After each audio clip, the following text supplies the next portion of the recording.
every day you become a little poorer. I'm not saying that a lot, but just a little less wealthy every day. Yes. Hello, hello, awesome, beautiful people. Welcome back to another episode of the Diary of a Digital Entrepreneur. And today I want to talk about about inflation and how every day we are just reducing our purchasing power and therefore we're becoming more poor. Well, I say we, but in reality, I mean some people.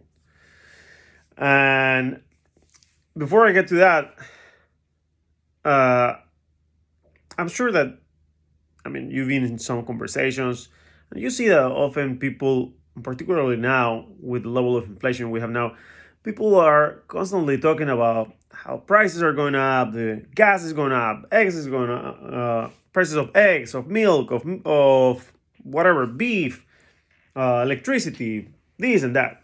And then they might start talking about how the government should do this, or the companies should raise our salaries, or something like that. Normally, it's just complaints.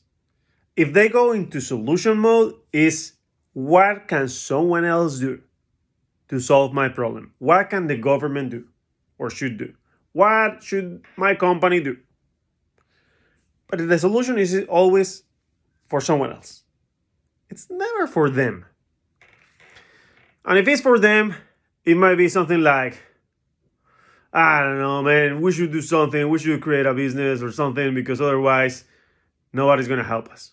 And that's as far as the solution of what they should do goes. See, the thing is that when there is a problem, whatever it might be, when you have a problem, you cannot just talk about the solutions that someone else should do. The solution should not be in the hands of someone else, should be in your hands. Oh no, Goose, but I cannot do anything about it. Please don't say that crap. If you are one of those people that are right now getting pissed off because you think that there is nothing you can do, then this is not the podcast for you.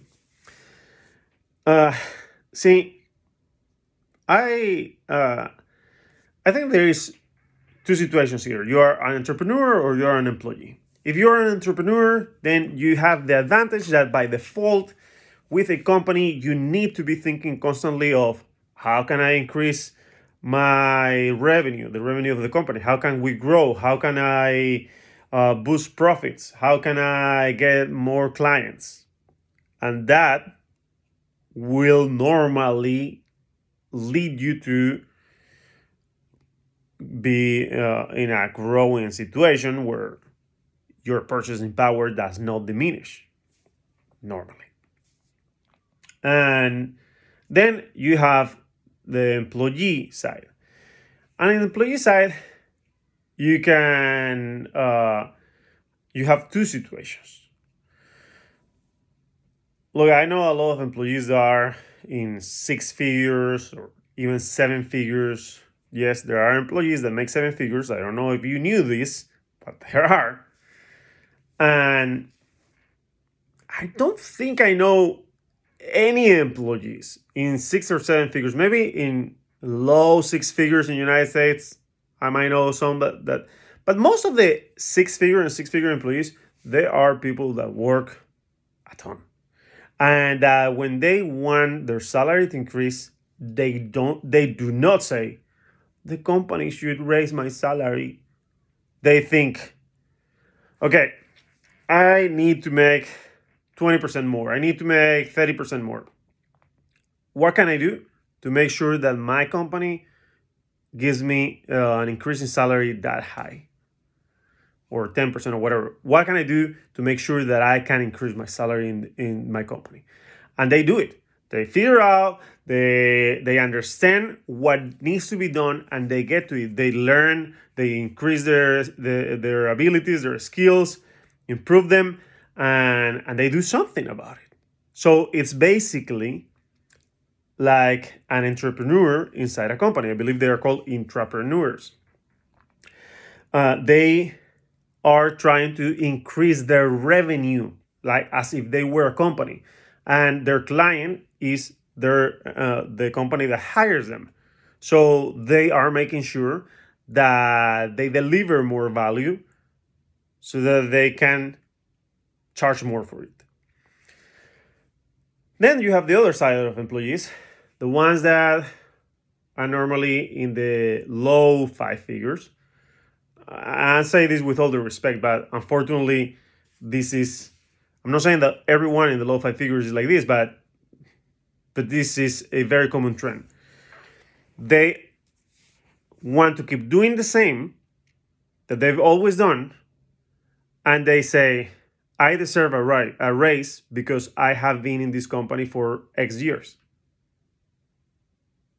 And that's it. There's nothing more to it. It's like if an entrepreneur says, I deserve more clients because I have been in this business for years, or I deserve that my clients spend a little bit more money when they buy from me. Instead of having an average ticket of $21 per ticket, it should be 26, just because I've been here for 5 years, or because they've been coming to my restaurant, my whatever business for X years. I'm not going to do anything different. They just should pay me more. It doesn't work like that. I mean, it could, but normally when you want something, you need to do something about it.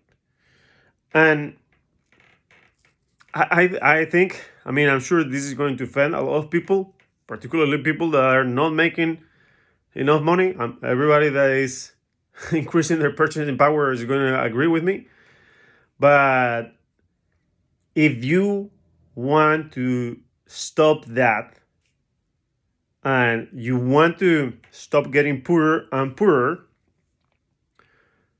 you need to do something about it. And something about it normally means delivering more value. That is, if you're a client, if you're an entrepreneur, or if you're an employee, it doesn't matter. Improving your skills and making sure that you deliver more value, do things faster, better, and in more quantity, or something like that. And that's it. And I'm not asking you to work 50 hours per week.